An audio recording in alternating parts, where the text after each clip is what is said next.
Hi viewers, ಇದೊಂದು ಕೆರೆ ಅದ್ಭುತವಾಗಿತ್ತು. ಈ ಕೆರೆ ಯಾವ ರಸ್ತೆಯಲ್ಲಿ ಸಿಗುತ್ತೆ ಅಂದರೆ ಗುಳಿಗುಳಿ ಶಂಕರ ದೇವಸ್ಥಾನಕ್ಕೆ ಹೋಗಬೇಕಾದ್ರೆ ರೈಟ್ ಸೈಡಲ್ಲಿ ಈ ಕೆರೆ ಸಿಗುತ್ತೆ. ಈ ಕೆರೆಯ ಸುತ್ತಮುತ್ತ ಮಂಜು ಆವರಿಸ್ಕೊಂಡಿತ್ತು, ಆದ್ದರಿಂದ ಇದು ಬ್ಯೂಟಿಫುಲ್ ಮತ್ತು ಸೂಪರಾಗಿ ಕಾಣಿಸ್ತಾ ಇತ್ತು. ಹಾಗಾಗಿ ಇದು ನಾವು ವಿಡಿಯೋ ಮಾಡಿದ್ದು. ಇದು ಮಂಜು ಆವರಿಸ್ಕೊಂಡಿರೋದ್ರಿಂದ ಸ್ವಲ್ಪ ಕಮ್ಮಿ ಆದಮೇಲೆ ತೆಗೆಯೋಣ ಅಂತ ವೆಯ್ಟ್ ಮಾಡಿ ತೆಗೆದಿರೋದು. ಬೆಳಗ್ಗೆ 7:30 ಆಗುತ್ತಾನೆ ಬಿಸಿಲು ಬ್ಯೂಟಿಫುಲ್ಲಾಗಿ ಬೀಳ್ತಾ ಇರೋವಂಥ ವಾತಾವರಣದಲ್ಲಿ ನಾವು ಜರ್ನಿ ಮಾಡ್ತಾ ಇದ್ದೀವಿ. ಈಗ ನಿಮಗೆ ತೋರಿಸ್ಬೇಕಾಗಿರೋವಂಥ ಪ್ಲೇಸ್ ಬಂದು ಗುಳಿಗುಳಿ ಶಂಕರ. ಆಲ್ಮೋಸ್ಟ್ ಎಲ್ಲರೂ ನೀವು ಯೂಟ್ಯೂಬ್ ಚಾನಲಲ್ಲಿ ಗುಳಿಗುಳಿ ಶಂಕರ ದೇವಸ್ಥಾನನ ನೋಡಿರ್ತೀರ. ನಾವು ಕೂಡ ಅದೇ ಹಾದಿಲಿ ಪ್ರಯತ್ನ ಪಡ್ತಾ ಇದ್ದೀವಿ. ಈ ವಿಡಿಯೋ ಇಷ್ಟ ಆದರೆ ಲೈಕ್ ಮಾಡಿ. ನಾವು ತೋರಿಸೋ ಬ್ಯೂಟಿಫುಲ್ ಪ್ಲೇಸಸ್ಗಳನ್ನ ವಿಡಿಯೋನ ನೀವು ಯಾವಾಗಲೂ ಫಾಲೋ ಮಾಡ್ತಾ ಇರಿ.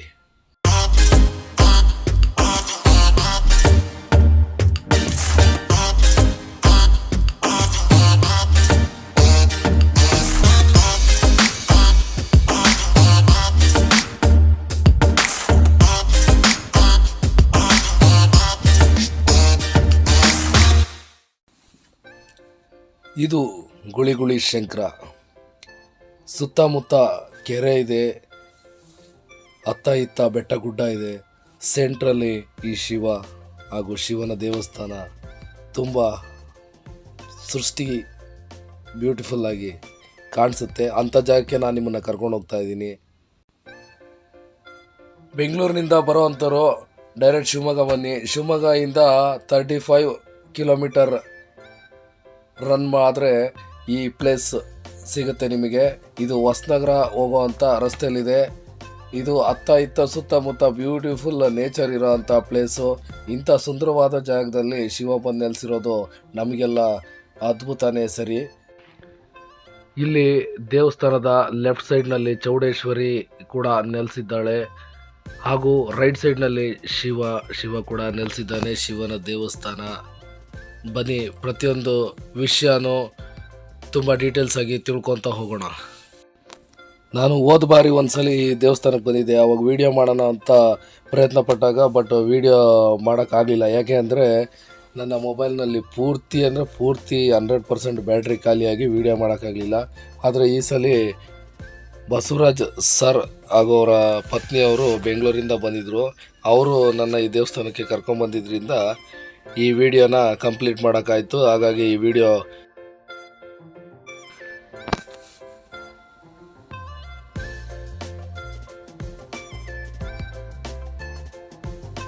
ಇಲ್ಲಿ ಈಗ ದೇವಸ್ಥಾನದಲ್ಲಿ ಪೂಜೆ ನಡೆಯೋದಕ್ಕೋಸ್ಕರ ರೆಡಿ ಮಾಡ್ತಾ ಇದ್ದಾರೆ. ಇಲ್ಲೆಲ್ಲ ಚೀಟಿಗಳು ಹಾಗೂ ಪ್ರಸಾದ ವಿನಿಮಯಕ್ಕೆ ಎಲ್ಲ ರೆಡಿ ಮಾಡ್ಕೋತಾ ಇದ್ದಾರೆ ದೇವಸ್ಥಾನದ ಸಿಬ್ಬಂದಿಗಳು. ಹಾಗೂ ಒಳಗಡೆ ಹೋಗ್ಬೇಕು ಅಂತ ಒಳಗಡೆ ಪ್ರವೇಶ ಮಾಡಿದೆ. ಆದರೆ ಪೂಜೆ ನಡೀತಿರೋ ಕಾರಣ ದೇವಸ್ಥಾನದ ಮುಂಭಾಗದ ಬಾಗಿಲನ್ನು ಕ್ಲೋಸ್ ಮಾಡಿದರು. ಹಾಗಾಗಿ ಹೊರಗಡೆ ಬಂದು ಕೆಳಗಡೆ ಬಿಲ್ವಪತ್ರೆಯ ವಿಶೇಷ ಏನು ಅಂತ ತಿಳ್ಕೊಳೋಣ ಅಂತ ಹೊರಗಡೆ ಬಂದೆ.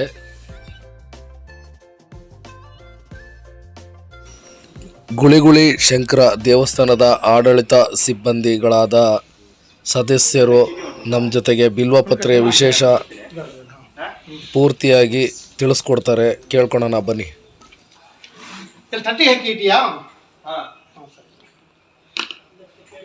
ಬಿಲ್ವಪತ್ರೆ ವಿಶೇಷ. ನಾವು ಏನೇ ಪ್ರಶ್ನೆ ಕೇಳೋದಿದ್ರು ಅದನ್ನು 3 ಸುತ್ತು ನೀರಿನಲ್ಲಿ ಕೊಳದಲ್ಲಿ ಮುಳುಗಿಸಿ ಬಿಟ್ಟರೆ ಅದು ತಳಕ್ಕೆ ಹೋಗಿ ಮೇಲೆ ಬರುತ್ತೆ. ಕೆಲಸ ಆಗೋದಾದರೆ ಬೇಗ ಬರುತ್ತೆ, ಕೆಲಸ ಸ್ವಲ್ಪ ನಿಧಾನ ಆಗೋದು ಸ್ವಲ್ಪ ಟೈಮ್ ತಗೊಳುತ್ತೆ.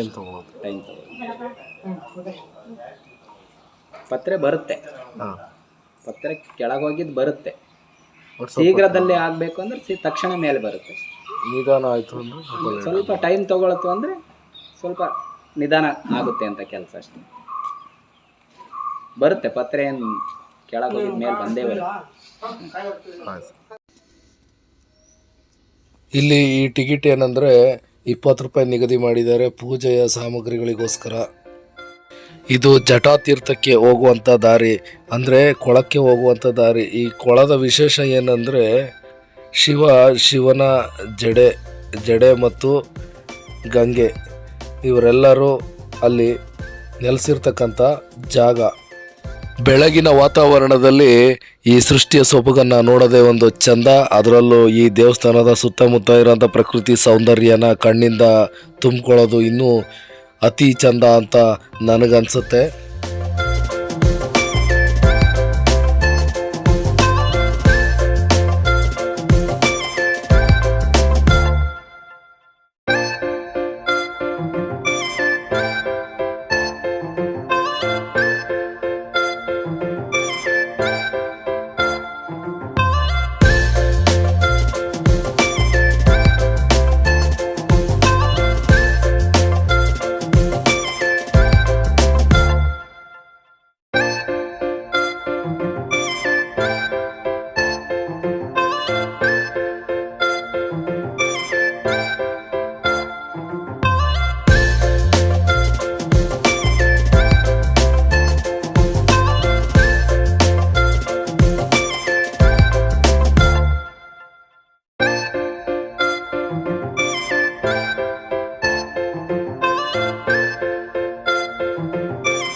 ಇತಿಹಾಸ ಪ್ರಸಿದ್ಧವಾದ ಜಟಾತೀರ್ಥ ಇಲ್ಲಿ ಹೇಗೆ ಶೇಖರಣೆ ಆಯಿತು ಅಂದರೆ ಇದಕ್ಕೊಂದು ಕಥೆಯೂ ಕೂಡ ಇದೆ.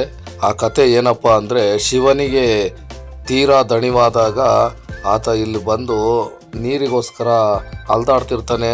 ಆದರೆ ನೀರು ಎಲ್ಲೂ ಸಿಗೋದಿಲ್ಲ. ಆದರೆ ಇಲ್ಲಿ ನೀರು ಸಿಗೋ ಥರ ಆಗಬೇಕು ಅಂದರೆ ಗಂಗೆಯನ್ನು ಪ್ರಾರ್ಥನೆ ಮಾಡ್ತಾನೆ. ಆಗ ಗಂಗೆ ನೀನು ಇಲ್ಲೇ ನೆಲೆಸೋದಾದರೆ ಮಾತ್ರ ನಾನು ನಿನಗೆ ದಣಿವನ್ನು ನೀರಿಸ್ತೀನಿ ಅಂತ ಹೇಳಿದಾಗ ಇಲ್ಲಿ ಈ ಜಟಾತೀರ್ಥ ನಿರ್ಮಾಣ ಆಗತ್ತೆ ಅಂತ ಒಂದು ಪ್ರತೀತಿಯ ಕತೆ ಇದೆ.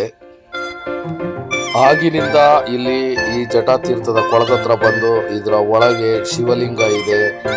ಈ ಶಿವಲಿಂಗಕ್ಕೆ ನಮಸ್ಕಾರ ಮಾಡಿ ಬಿಲ್ವ ಪತ್ರೆಯನ್ನು ತಗೊಬಂದು 3 ಸಲ ನೀರಿನಲ್ಲಿ ಮುಳುಗಿಸಿ ಕೆಳಗೆ ಬಿಟ್ಟರೆ ಅದು ಕೆಳಗೆ ಹೋದ ನಂತರ ನಾವು ಮನಸ್ಸಿನಲ್ಲಿ ಏನು ಅನ್ಕೊತೀವೋ ಅದಾಗುತ್ತೆ ಅಂದರೆ ಅದು ಬೇಗ ಬರುತ್ತೆ. ಅದು ಸ್ವಲ್ಪ ನಿಧಾನವಾಗಿ ಆಗುತ್ತೆ ಅಂದರೆ 15 ನಿಮಿಷದ ಒಳಗೆ ಬರುತ್ತೆ. ಇದು ಇಲ್ಲಿನ ಒಂದು ಸತ್ಯವಾದ ಪ್ರತೀತಿ. ಇಲ್ಲಿ ಕೊಳದ ಒಳಗಡೆ ಇರುವಂತಹ ಪಾಚಿ ಅಂದರೆ ಇದನ್ನು ಶಿವನ ಜಡೆ ಅಂತಾರೆ. ಈ ಜಡೆಯ ಕಲರ್ ಹೇಗಿದೆ ಅಂದರೆ ಗೋಲ್ಡನ್ ಕಲರ್ನಲ್ಲಿ ಭಾಳ ಅದ್ಭುತವಾಗಿ ಕಾಣುತ್ತೆ. ಇದು ಅತಿ ಸುಂದರವಾದ ಕೊಳ. ಇಲ್ಲೊಬ್ಬರು ಸಂಕಷ್ಟದಿಂದ ಬಂದಿರತಕ್ಕಂಥ ಅಜ್ಜಿ ಬಿಲ್ವ ಪತ್ರೆಯನ್ನು ಹಾಕಿದ್ರು.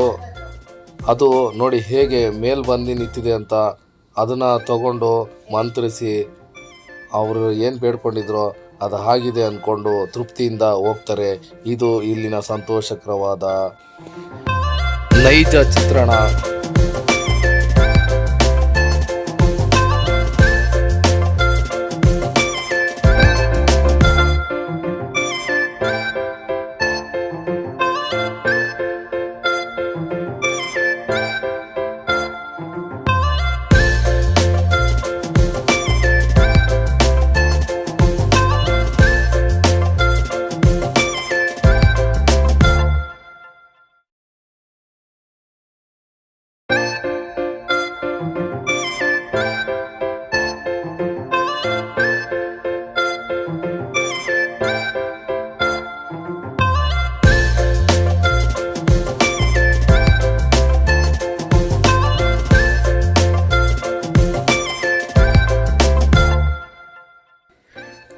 ಭಕ್ತಿಯಿಂದ ಬರುವಂಥ ಭಕ್ತಾದಿಗಳಿಗೆ ಒಂದು ದೊಡ್ಡ ಆಸರೆ ಈ ಜಟಾತೀರ್ಥದ ಕೊಳ ಮತ್ತು ಸುಂದರವಾದ ಶಿವನ ಶಕ್ತಿ ಇರ್ತಕ್ಕಂಥ ಶಂಕರನ ಸನ್ನಿಧಿ.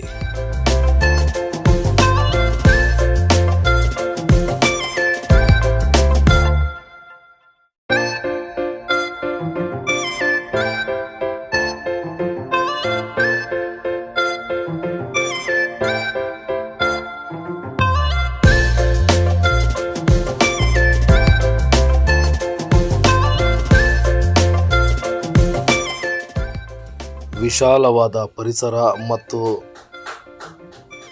ಪರಿಸರಕ್ಕೆ ಸ್ಫೂರ್ತಿಯಾಗುವಂತಹ ಪಕ್ಷಿಗಳು. ಈ ಪಕ್ಷಿಗಳ ಕಲರವ ಕೇಳೋದಕ್ಕೆ ತುಂಬ ಇಂಪಾಗಿರುತ್ತೆ. ಇವು ನೋಡಿ ಎಷ್ಟು ಆನಂದದಿಂದ ಇಲ್ಲಿ ಜೀವನ ನಡೆಸ್ತಾ ಇದ್ದಾವೆ ಅಂತ.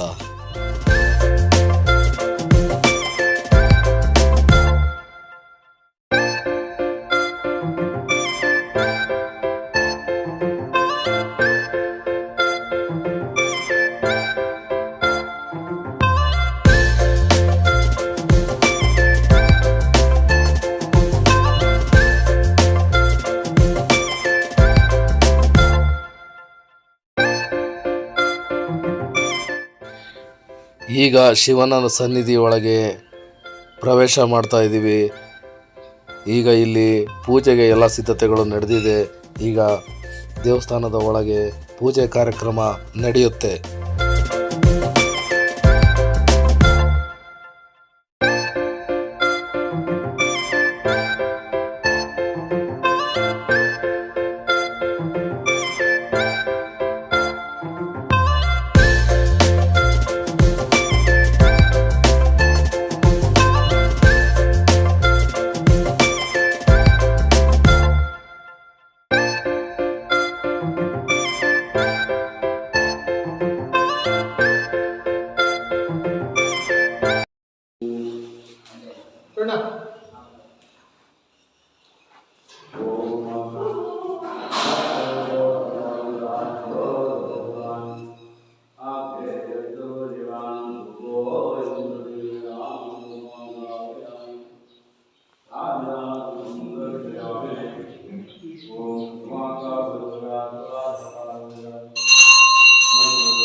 ಈ ವಿಡಿಯೋನ ಪೂರ್ತಿಯಾಗಿ ಚಿತ್ರೀಕರಣ ಮಾಡೋದಕ್ಕೆ ಪ್ರೋತ್ಸಾಹ ಕೊಟ್ಟ ಈ ಶಿವನ ಸನ್ನಿಧಿ ಹಾಗೂ ಗುಳಿಗುಳಿ ಶಂಕರದ ಧರ್ಮದರ್ಶಿಗಳು ಹಾಗೂ ಸದಸ್ಯರುಗಳಿಗೆ ನನ್ನ ಹೃತ್ಪೂರ್ವಕ ಧನ್ಯವಾದಗಳನ್ನ ತಿಳಿಸ್ತೀನಿ. ಫ್ರೆಂಡ್ಸ್, ನೀವೆಲ್ಲ ಏನು ಮಾಡ್ತೀರಾ ಅಂದರೆ ವಿಡಿಯೋನ ನೋಡ್ತೀರಾ, ಹಾಗೆ ಸ್ಕಿಪ್ ಮಾಡಿ ಮುಂದೆ ಹೋಗ್ತೀರಾ. ಬಟ್ ನೀವು ಮಾಡೋ ಇನ್ನೊಂದು ಕೆಲಸ ಇದೆ, ಏನಂದರೆ ನೀವು ಫಸ್ಟ್ ಟೈಮ್ ಆಗಲಿ ಎನಿ ಟೈಮ್ ಆಗಲಿ ಯಾವಾಗಲೇ ನೋಡಿ ಒಂದು ವಿಡಿಯೋನ ನೋಡ್ತಾ ಇದ್ದರೆ ಅವ್ರ ಚಾನಲ್ನ ಸಬ್ಸ್ಕ್ರೈಬ್ ಮಾಡಿ ಹಾಗೂ ಬೆಲ್ಲೈಕನ್ನ ಕ್ಲಿಕ್ ಮಾಡಿ. ವಿಡಿಯೋಸ್ಗಳು ಫಸ್ಟ್ ನಿಮಗೆ ನೋಟಿಫಿಕೇಶನ್ ಬರುತ್ತೆ, ನೀವು ಕಂಟಿನ್ಯೂಸ್ ಆಗಿ ವಿಡಿಯೋಗಳನ್ನ ನೋಡ್ತಾ ಇರ್ಬೋದು. ಧನ್ಯವಾದಗಳು ಫ್ರೆಂಡ್ಸ್. ಕನ್ನಡದ ವಿಡಿಯೋಗಳಿಗೆ ಪ್ರೋತ್ಸಾಹ ಯಾವಾಗಲೂ ಹೀಗೆ ಇರಲಿ.